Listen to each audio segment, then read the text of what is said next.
Assalamualaikum warahmatullahi wabarakatuh. Perkenalkan, nama saya Riza Ayu Lestari dari Prodi PGNI semester 1. Di kesempatan kali ini saya akan menjelaskan tentang konsep hukum fikih atau biasa disebut dengan konsep hukum Islam.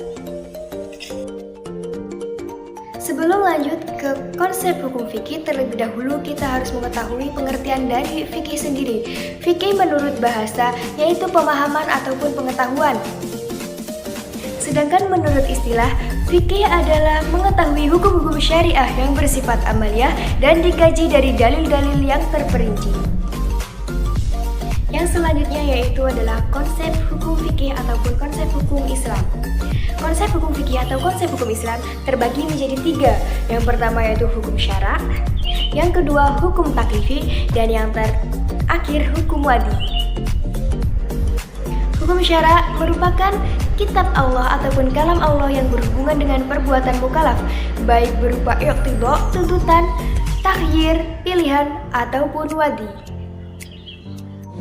Hukum taklifi merupakan kalam Allah yang menghendaki tuntutan melakukan perbuatan, meninggalkan perbuatan, ataupun memilih antara keduanya. Macam-macam hukum taklifi terbagi menjadi 5. Yang pertama yaitu wajib, yang kedua sunnah, yang ketiga makruh, yang keempat mubah, dan yang terakhir haram. Wajib adalah segala sesuatu yang apabila dikerjakan mendapat pahala dan apabila ditinggal mendapat dosa. Wajib atau biasa disebut fardu terbagi menjadi 2. Yang pertama yaitu fardu ain, yang kedua fardu kifayah. Fardu ain adalah kewajiban setiap individu yang tidak dapat diwakilkan.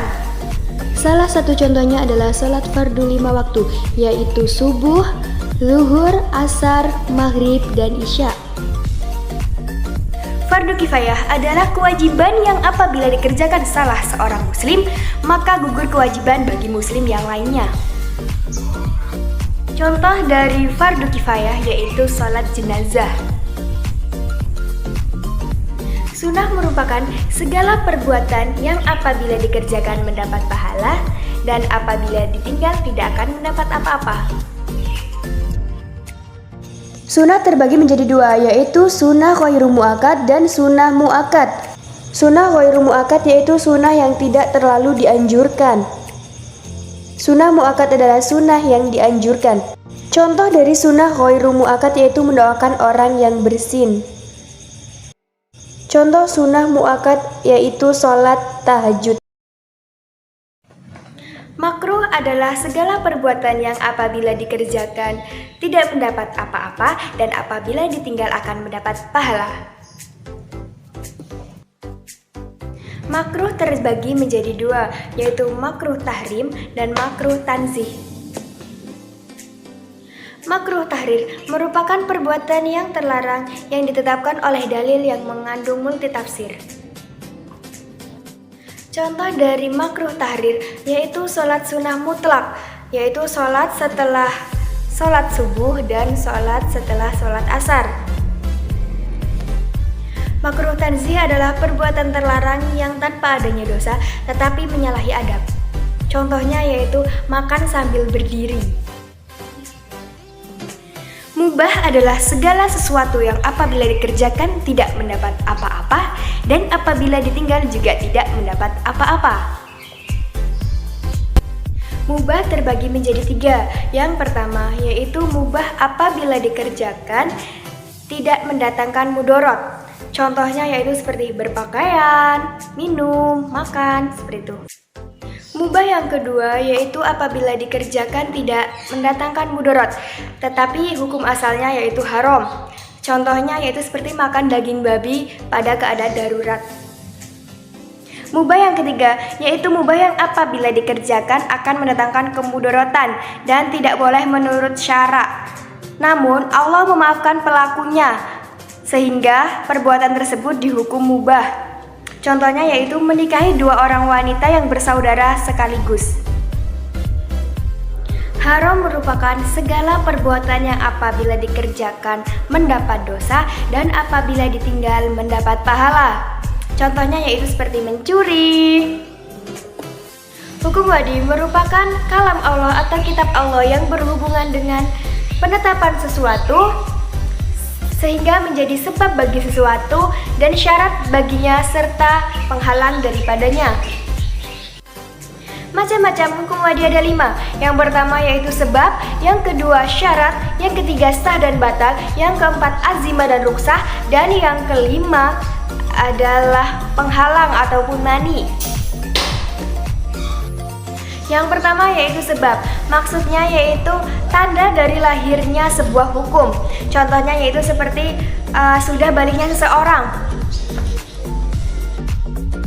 Yang kedua yaitu syarat. Perkara syariat pada umumnya diwajibkan harus terpenuhinya syarat. Apabila syarat tidak terpenuhi, maka batal dan tidak boleh dikerjakan. Contohnya yaitu adalah dengan menjadi saksi. Tanpa adanya saksi, pernikahan tidak akan sah. Yang ketiga yaitu mani atau penghalang.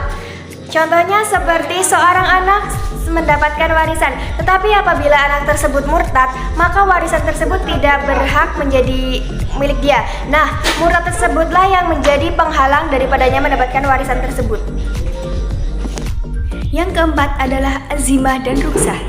Suatu ibadah dalam kondisi azimah berada dalam hukum asli perkara tersebut. Hukum asalnya tidak berubah. Contohnya seperti sholat 5 waktu. Sholat 5 waktu hukumnya adalah wajib bagi setiap mukallaf. Saking wajibnya, orang yang sehat maupun sakit pun wajib melaksanakan sholat. Sebaliknya, kondisi ruksah adalah keringanan sebagai pengecualian dari kondisi azimah. Contohnya adalah seseorang haram memakan daging babi. Namun, apabila dalam kondisi tertentu atau darurat, seseorang diperbolehkan memakan daging babi. Yang terakhir atau yang kelima adalah sah dan batal. Suatu perkara syariat dianggap sah apabila sesuai dengan perintah syariat dan mendatangkan pahala. Apabila ibadah wajib sudah sah dilaksanakan, maka gugur kewajiban bagi seseorang. Sementara itu, perkara syariat dianggap batal apabila ibadah tersebut tidak mendatangkan pahala. Nah, apabila ibadah wajib dianggap batal, maka kewajiban belum gugur, namun harus mengulang ibadah tersebut hingga memperoleh status yang sah.